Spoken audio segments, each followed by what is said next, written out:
Hello, my friends, and welcome back. Thank you very much for being with me again today. For some of us, this is the way life works.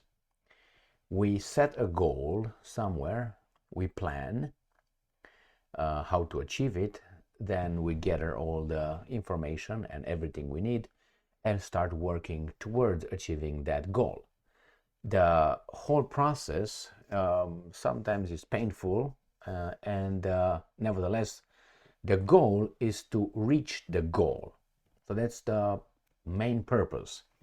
Not really, to the road towards reaching the goal. Let's say graduating college. When you go to college, the goal is to graduate college, not to be 20 years in college. You can graduate college in 3 years, 4 years, 5 years, 6 years, 7 years, or never. Let's put it this way. So the goal is not to have fun in college. The goal is to graduate, to get that diploma in order to jump on a different endeavor and set another goal and reach that goal. For some, being in college is the main goal, not graduating. So sometimes when for instance, I read news, because I'm a goal-oriented person.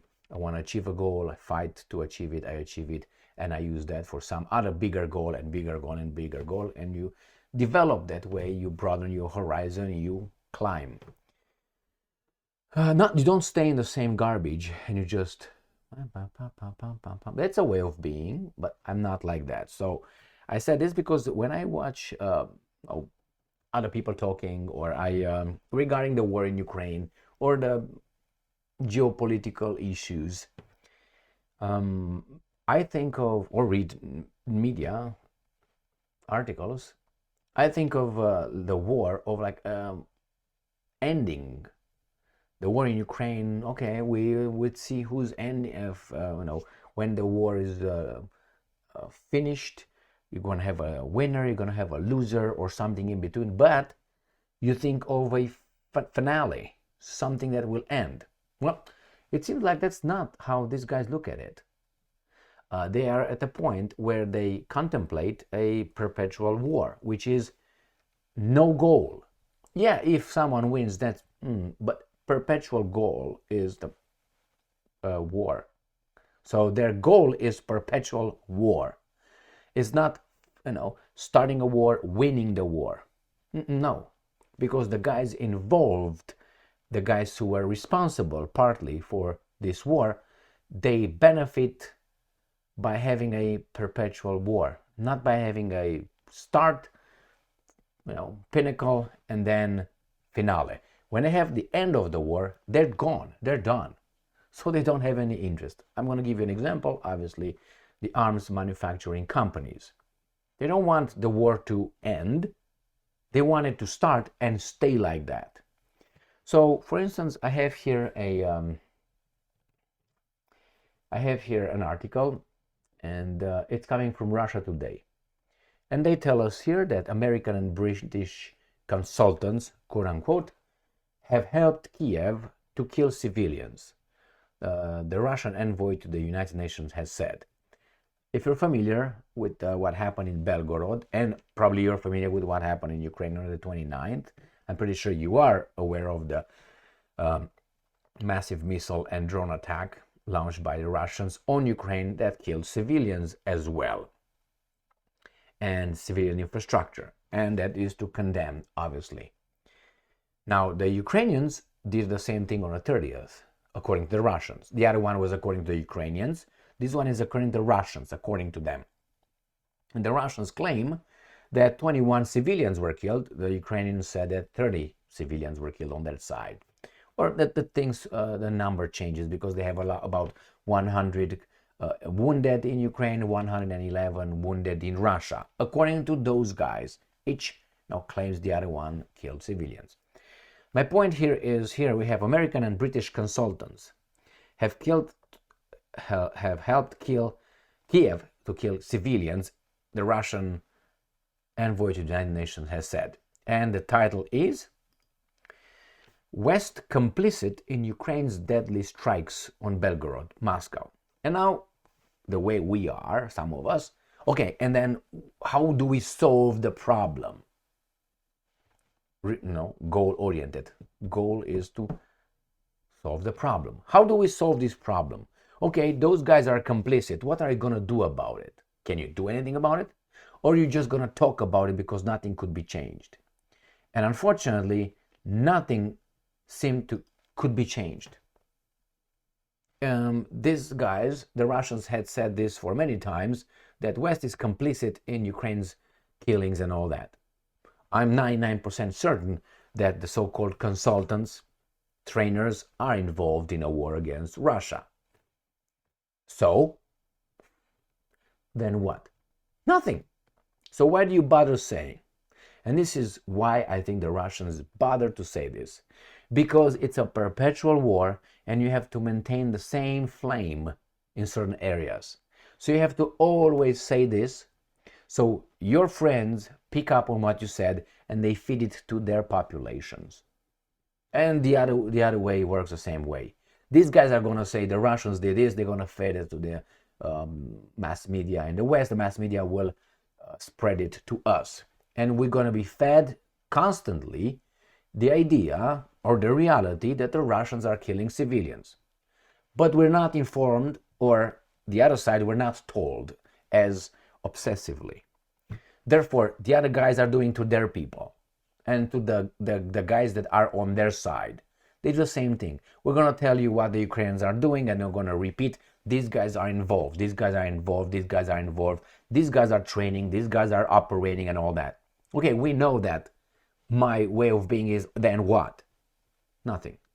Then I said many times, then why bother? That's why you bother. So you keep this idea going. You can't let it go because the other guys are going to win with the propaganda. So it's a propaganda war, and it's going to continue for the duration of the perpetual war.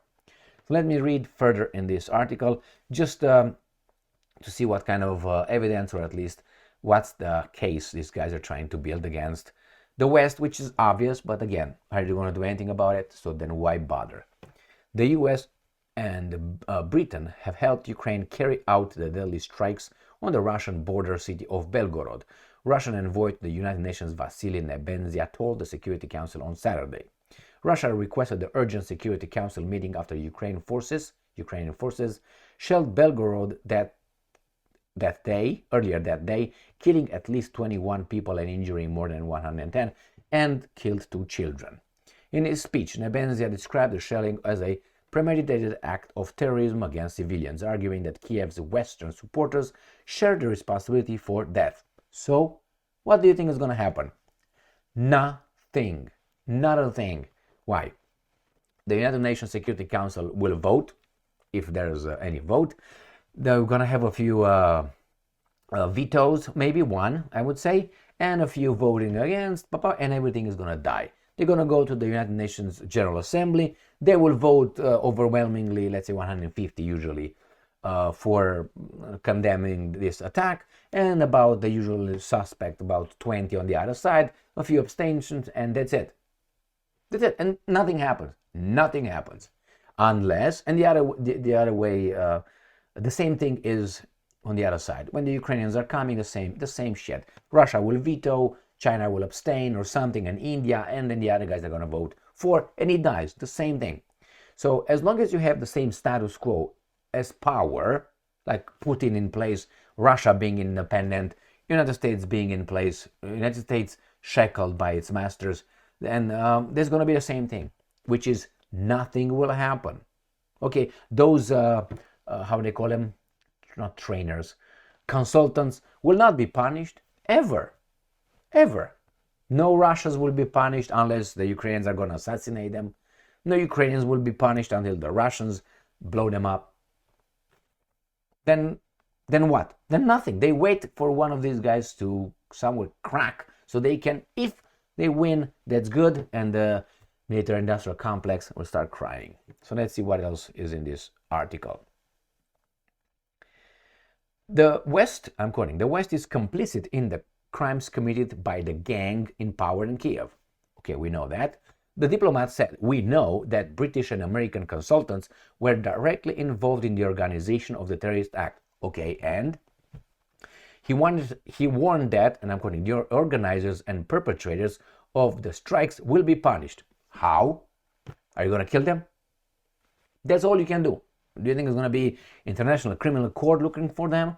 Or International Court of Justice under the United Nations will look for them? And even if they said, yes, we're going to get them, who's going to get them? Who's going to enforce that? United States of America? Russia? China? No, it's unenforceable.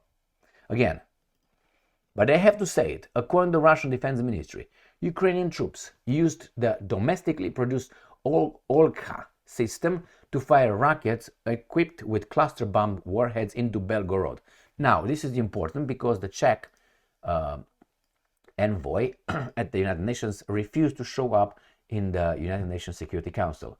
And I have another video that two articles actually that I will use for the next video after this, talking about Maria Zakharova calling the Czech envoy as illiterate. You don't know how the United Nations functions or something. And Nebenzia, I think, the Russian ambassador to the United Nations, will call him a coward. And I will also mention the Czech envoy, his arguments why he didn't show up. Why? Because the Russian would say, wait a minute, and I'm going to use this right here, a Czech-made RM-70 Vampire, an upgraded, heavier version of the Soviet BM-21 Grad multiple rocket launcher, was also used. So that's not good, is it? Because they will say you provided the Ukrainians with weapons that killed civilians. What are you going to do about it? And the Czechs will say, nothing, you, basically. That's the way things work. And the band, the whole circus continues to have victims because some people make profits. That's the whole thing. Some people make profits, money, profits. Yeah, profits. That's what it is. Money and power. And how do you gain power? With money. And if you can spread your power through money and through military interventions, and I'm not guilty of anything, well, your name is written all over. Thank you very much for being with me again today. Stay strong, stay smart, look for the truth, and be just.